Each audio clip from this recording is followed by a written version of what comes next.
Shalom teman-teman, kembali lagi di Roti Manis. Hari ini kita akan ngomongin sebuah tema anxiety atau kecemasan. Ini terakhir kita nonton film Inside Out, right? Ya, anak-anak muda suka ini. Ya, gampang ada yang bilang, gue kena panic attack, gue lagi anxious. Ya, teman-teman, hari ini kita akan bicara bagaimana kita melihat kecemasan itu bisa diatasi seperti apa. Saya akan bacakan firman Tuhan, Yohanes 1 ayat 14. Firman itu telah menjadi manusia dan diam di antara kita, dan kita telah melihat kemuliaannya, yaitu kemuliaan yang diberikan kepadanya sebagai anak tunggal Bapa, penuh kasih karunia dan kebenaran. Berbicara tentang anxiety, dari penelitian yang saya baca, ternyata ada satu produk dari sebuah agama. Buddhism, kadang-kadang dia disebut sebagai filosofi ataupun religion. Kita mengenal religion, beberapa menyebutnya sebagai filsafat hidup, yaitu Buddhism. Dia punya satu produk, saudara-saudara, yang bernama mindfulness. Dan ternyata di dunia barat hari-hari ini dipraktekkan mindfulness. Dan mindfulness membantu banyak orang untuk mengatasi anxiety atau keresahan mereka. Saya sedikit ajarkan. Jadi ini, maaf roti manis, kita sedikit belajar yang lain hari ini. Ya, teman-teman, mindfulness itu percaya seperti ini. Kalau kita resah, anxious, itu kita itu punya yang namanya monkey mind. Monkey mind itu pikiran yang lompat-lompat. Biasanya ketika kita resah, kita lompat ke masa depan, ya. Aduh, nanti gimana gue gak dapat kerjaan, gimana nanti kalau bulan ini pengeluaran banyak, gimana nanti aku sakit, nanti istri anak gimana aku yang bekerja. Lalu kita menyalahkan, mengapa dulu muda aku tidak lebih sehat, mengapa aku dulu tidak rajin belajar, kenapa gak bisa bahasa Mandarin, sekarang kalau bisa Mandarin kerjaannya lebih gampang, kenapa gak bisa bahasa Inggris, kenapa. Di situ kita mulai stres, resah, pikiran kita seolah-olah keluar dari tubuh. Dan ternyata salah satu metode mindfulness adalah Anda tenang dan Anda breathing.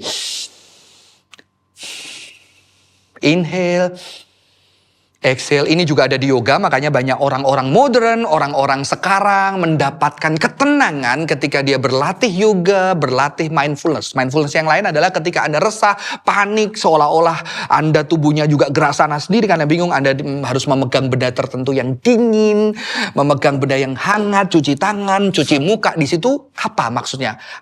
Supaya pikiran Anda tidak lari ke masa depan, tidak lari ke masa belakang, tapi pikiran Anda kembali ke tubuh Anda. Ya, itu mindfulness dengan breathing. Dan terbukti secara ilmiah efektif membantu banyak orang, saudara-saudara. Tapi permasalahannya, sebagai orang Kristen itu punya apa yang bisa ditawarkan bagi dunia ini? Banyak orang Kristen langsung buru-buru, hati-hati ini sesat, ini berbahaya, karena bukan dari kekristen. PR saya yang saya gumulkan adalah apa yang Tuhan, apa yang kekristenan, apa prinsip Alkitab yang bisa diberikan bagi dunia, sehingga orang mendapatkan berkat seperti mindfulness. Itu adalah keresahan saya pribadi. Dan saudara-saudara, ternyata ketika mempelajari ini, saya juga melihat satu buku bahwa kalau seseorang itu anxious atau resah, ketakutan, itu kehadiran orang asing. Coba saya di sini, tahu-tahu seandainya saya takut kecoa, ya. Begitu ada kecoa di muka saya mulai anxious, saya resah. Ternyata ketika ada orang asing memegang pundak saya atau tangan saya akan menjadi tenang. Tubuh saya merasa tenang, saudara-saudara.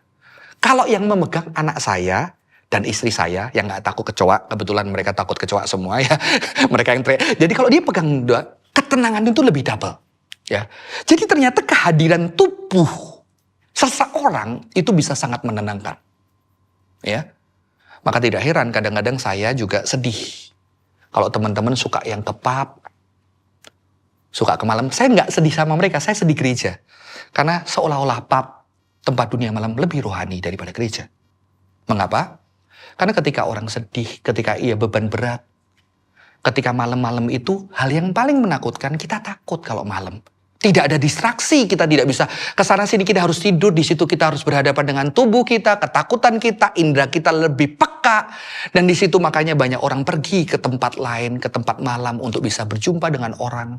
Di situ ada kehadiran tubuh, ketawa bareng. Ketawa bareng bisa menghasilkan analgesik, yaitu seperti painkiller yang tubuh kita ada. Bisa ketawa, belum lagi kalau mabok, tahu-tahu ada yang gendong sampai ke rumah, begitu kita dicintai. Kalau di gereja, sorry, sibuk latihan singer. Sorry, harus rapat. Kita tidak merasakan kehadiran orang yang bisa menenangkan kita. Ya, kehadiran fisik yang kita cintai itu bisa menenangkan segala keresahan kita, saudara-saudara.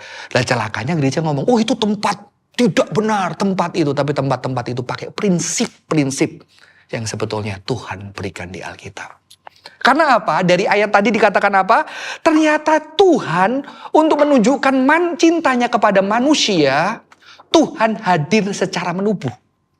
Saudara ingat ketika kita kecil atau anak kita, ketika ada petir yang besar, dar, dia takut, dia resah. Kita akan cari orang tua kita, kita peluk.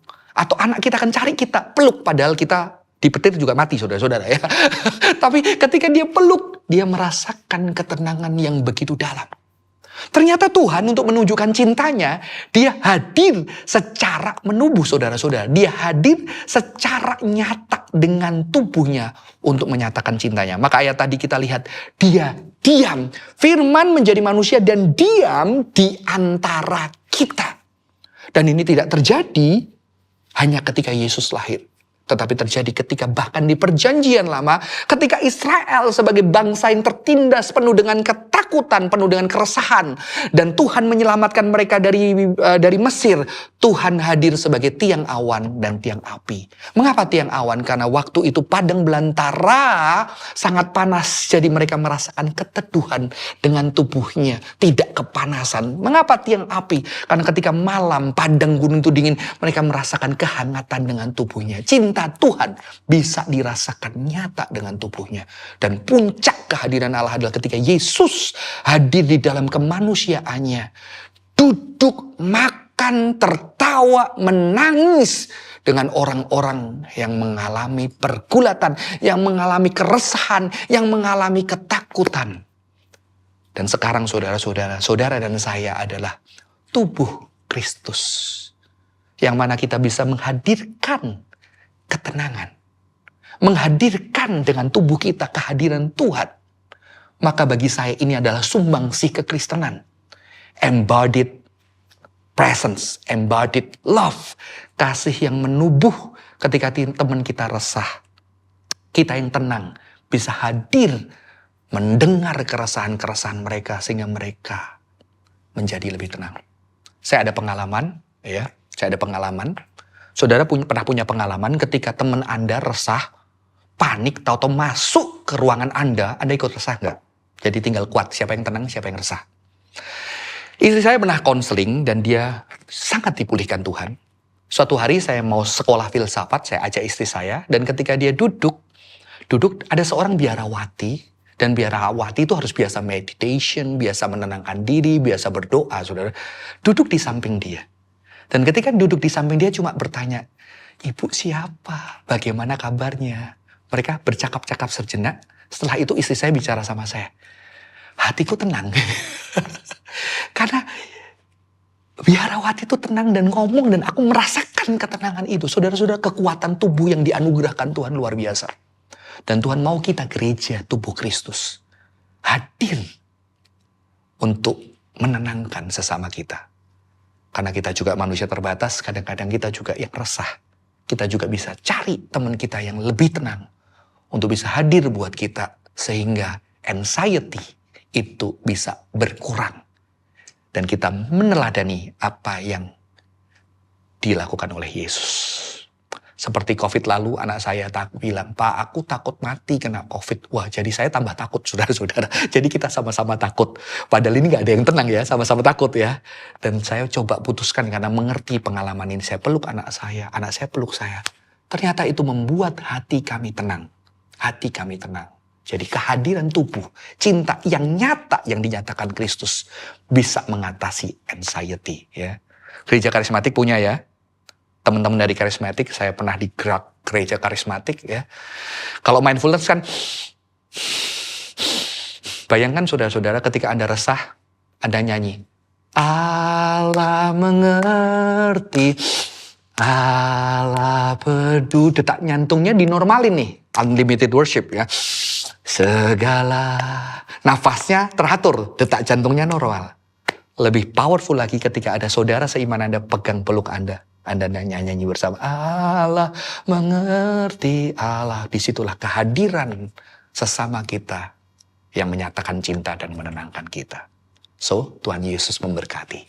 Sampai berjumpa di episode selanjutnya. God bless you.